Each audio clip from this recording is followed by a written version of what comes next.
It's nearing the end of the semester, but that doesn't mean the campus is slowing down. I'm Raven McCoy. And I'm Nora Cordum. And this is your KTSU 2 News in a Flash.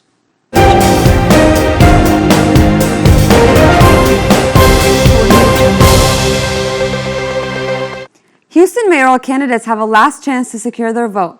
A runoff debate was held at TSU between Congresswoman Sheila Jackson Lee and State Senator John Whitmire to discuss city infrastructure, water bills, and flood concerns. So get out there and voice your vote because December 9th, we'll find out who Houston's next mayor will be. Year when organizations within the National Pan-Hellenic Council intake new members. It takes hard work, dedication, and perseverance to pledge, and these students put in that work. The Greek organization stood center stage in the Granville M. Sawyer Auditorium. With the crowd packed, they introduced the new fraternity and sorority members of Zeta Phi Beta, Iota Phi Theta, and Phi Beta Sigma at the 2023 Fall Pro Break. Congratulations, guys, and continue to uplift. The Greek organizations came together for a common cause, the fight against diabetes. Chapters of the Delta Sigma Theta sorority hosted The Sweet Life to raise awareness for this issue plaguing people's health. Here's Brianna Dilworth with more on the story. And for those of you who say you've never been tested for diabetes, I want you to listen to the signs because I was listening to my line sisters and they told me I had a UTI. So what was I doing? I was drinking cranberry juice. And do y'all know what cranberry juice is full of? Sugar. Correct. The month of November marked National Diabetes Awareness Month. In lieu of the month of November coming to an end, the Delta Gamma and Zeta Sigma chapters of Delta Sigma Theta Sorority Incorporated hosted The Sweet Life, the truth behind diabetes, this past Tuesday, November 28th, in the Sterling Student Life Center.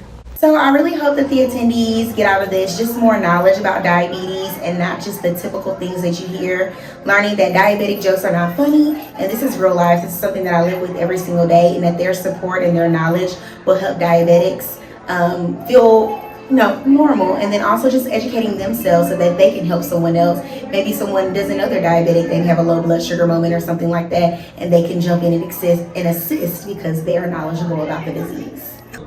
In a game of trivia, attendees were able to unpack common misconceptions about diabetes, many being more knowledgeable about the disease than they thought, as well as explore ways to make others around them feel more comfortable about living with diabetes. There was even an individual amongst the audience to share a personal testimonial. I was stuck in this mentality that it only happens to older people, right? So I was like, I know my grandparents have it, or people's great-grandparents have it, but I ain't never seen nobody that was 21 to have it. So I wasn't taking it seriously. I hope that the attendees of this event just learn everything that they can about diabetes as African American women and men, and just know exactly what to do in order to prevent it, or if they do have it, know exactly what you need to do to remain healthy. The audience leaving with resources and a newfound knowledge of diabetes. The next time you visit your primary care doctor, be sure to ask about diabetes in honor of its month. Reporting from the Tiger Room, Brianna Dilworth, KTSU 2 News. Just recently, we celebrated our valedictorian and salutatorian for the year with the Making the Great event.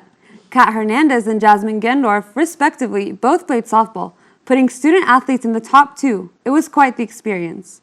The new generation may be more involved in mental health than the predecessors, but that doesn't mean the older generation isn't listening. Held at the Orlington Playhouse, the Building Our Peace meeting was hosted to discuss the importance of mental health and the services offered on campus. Here's Bradley Clark with more in the meeting. While loud music blasted just outside of the Sawyer Auditorium. I think oftentimes when we hear mental health, for a lot of us, it's really something that's considered, a negative thing, right? The atmosphere inside was quiet and solemn, as just next door in the Arlington Smith Playhouse, Texas Southern University's College of Liberal Arts and Behavioral Sciences hosted a special meeting with students on mental health. To know that they're listening, it meant a lot. Because some of the students were saying the older generation doesn't listen. But I think this sent hope back that they are listening, they do hear us, and they do want to help. Ask them, what is it that they want? So we can meet their needs here on campus. TSU Counseling Center Director Santana Simple wants more students to know about the resources that TSU offers for mental health and wellness. We need to do a better job of coordinating and promoting to students.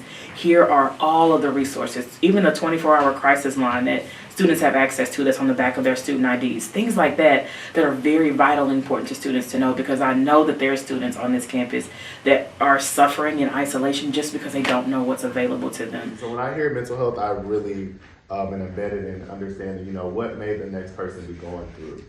Speaking from experience, SGA President Zaquelius Haynes wants students who are fighting with mental illness to know that they don't have to fight alone. Become more self-aware, and then go get help. Like, go to the counseling center, and you can't do it alone. You can't. By telling people your testimony and being transparent, you open a doorway for them to understand that these behaviors, there's resources out there to correct or to give you a platform to be heard. For students who are struggling with their mental health, help is available in the Student Health Center.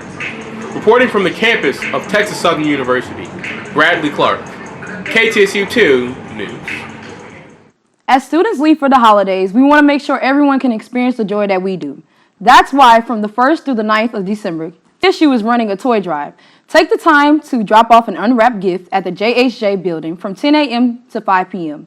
All proceeds are donated to Toys for Tots. Make sure to tune back into KTSU 2 News in a flash for all the up-to-date news. I am Nora Cordum. And I'm Raven McCoy, wishing you a happy holidays.